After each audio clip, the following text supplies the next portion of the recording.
Harmony Creek was a quiet town where life moved slowly like a gentle river. Trees lined the main street, their leaves whispering soft songs in the breeze. People took their time, smiling and chatting with neighbors, the air peaceful and undisturbed. Every day felt familiar and kind. In this town lived Leo, a 12-year-old boy who saw the world differently. Leo felt time not as numbers, but as a current.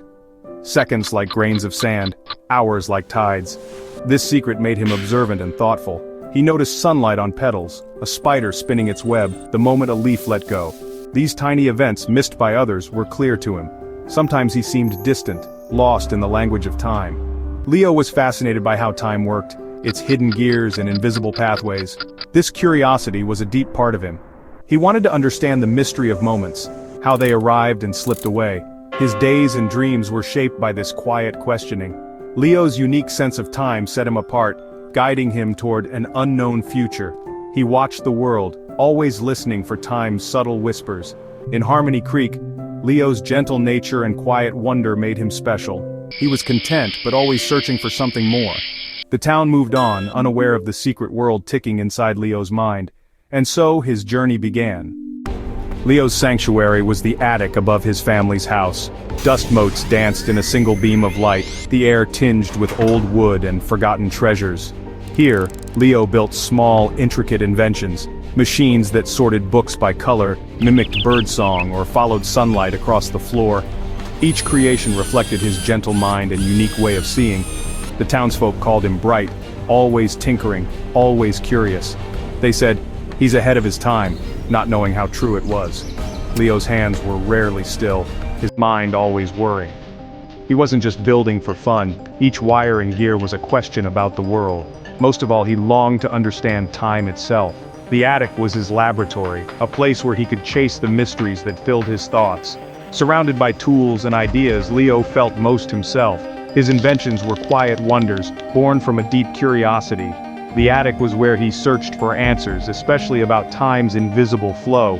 It was here that his greatest idea would soon take shape. And it was here that Leo's journey into the heart of time truly began. One rainy Tuesday, tragedy struck Harmony Creek. Leo's father, known for his kind smile and warm laugh, was gone in a sudden accident. The news hit their home like a cold wind, stealing the air from the room. For Leo, it felt as if all the clocks in the world had stopped. Grief settled over him, muffling the world and slowing his thoughts. His father's absence was a vast, aching emptiness. The steady beat of time he once felt now seemed broken and painful. Leo missed his father's stories, his laughter, the sound of his footsteps. Memories felt fragile, like fading photographs. He feared they would slip away entirely. Desperate to feel close to his father again, Leo conceived the idea of the Chrono Heart. He would build a machine. Not to travel through time, but to hold a piece of it, a way to touch the past, to feel his father's presence once more. The project was born of love and sorrow, becoming his sole focus. In the quiet, lonely hours, the Chrono Heart became his comfort. Leo poured his grief and hope into its creation. It was the beginning of a journey that would change him forever. Leo retreated to his attic, working with feverish intensity.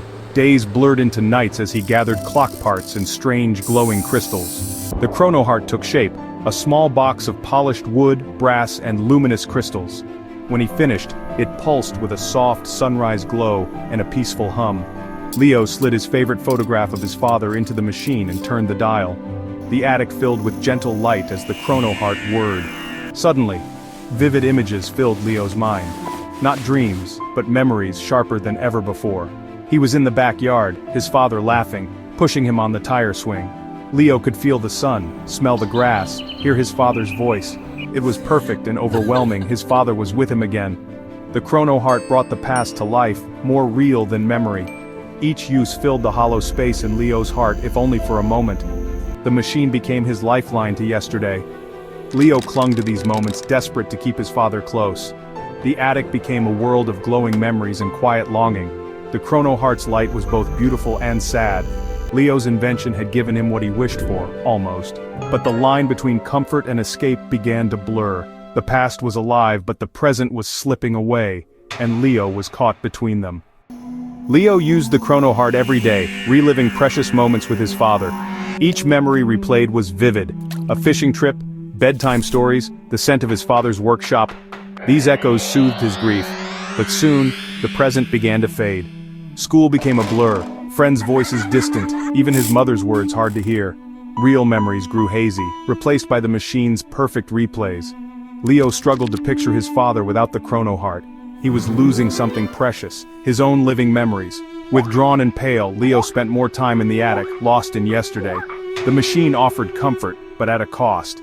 He was becoming a shadow, living in echoes of the past. The vibrant world around him dimmed, replaced by the glow of the chrono heart. Leo's spark of curiosity faded, replaced by longing and isolation.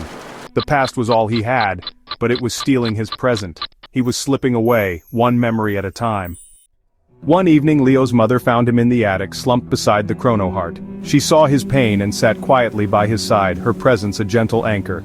Looking at the glowing machine and the photograph, she understood his desperate longing. She spoke softly, her voice full of love. "Leo, your father isn't in this machine." She placed his hand over his heart. "He lives here, inside you. Memories," she explained, "belong in our hearts, not in inventions. True memories are alive, changing and softening with time. They may not be perfect, but they are real and ours." Her words pierced the fog in Leo's mind. She reminded him that living memories keep loved ones truly alive within us. The machine's replays were only shadows. What mattered was the love and stories they carried inside. Leo listened, the weight of her wisdom settling in his heart. He realized he had been searching for his father in the wrong place. Healing, he saw, would come from within, not from the glow of a machine. Leo looked at the chrono heart. Its glow now felt like a lonely cage. His mother's words echoed, and he understood he'd been holding on to a ghost. In trying to keep the past alive, he was losing himself. With a heavy heart, Leo began to disassemble the chrono heart. Each piece removed felt like saying goodbye, but also like a step toward healing. As he worked, a new idea sparked. What if he could help others connect with their memories, not to relive them alone, but to share them? A new purpose formed, to bring people together through shared stories. Leo started building something new, using parts from the chrono heart. This invention would not replay the past with perfect clarity. Instead, it would gently capture and share voices and moments. It would be simpler, warmer, a device for connection, not solitude. Leo's grief became a source of hope and creativity. He realized memories were meant to be shared, not hoarded. The attic filled with the promise of something new. Leo was ready to move forward, carrying his father's love in his heart, and he would help others do the same. Leo called his new invention the Echo Stone, a small, smooth device for recording and sharing memories. He made the first one for his mother, capturing his father's laughter in a short, happy memory. She held it, smiling through tears. Soon, Leo made echo stones for others in Harmony Creek. Mrs. Gable recorded her mother's lullaby, a young couple saved their wedding vows, children captured grandparents' stories. The echo stones were simple, just hold, speak, and share. A gentle light glowed as memories played, filling rooms with warmth. People gathered to listen, laughter and tears mingling in living rooms and the town square. Old stories were rekindled, new bonds formed. The echo stones brought comfort and connection, helping people feel less alone. Memories became part of the community's heart, not locked away in solitude. The invention didn't erase sadness, but allowed memories to be held gently and shared. Harmony Creek grew closer, a little happier, as stories passed from hand to hand. Leo's small invention mended hearts in ways the chrono heart never could. The town found new strength in shared remembrance. Leo watched as Harmony Creek embraced the echo stones. He saw smiles, thoughtful looks, and moments of quiet tenderness. He understood now time wasn't meant to be captured or replayed, but lived and shared. Memories were living things woven into people's lives and hearts. They were meant to grow comfort and sometimes be let go as new moments arrived. Leo's grief remained, but it was now mingled with acceptance and peace. He carried his father in his heart in stories and in the kindness he showed others. Leo continued inventing, but now to enrich the present, not reclaim the past. He learned that small inventions, born from compassion, could change lives. They could heal wounds, build bridges, and help everyone move forward. The true current of time carried Leo and his town gently onward. In sharing memories, they found hope and connection. And Leo's journey, shaped by love and loss, became a gift to all.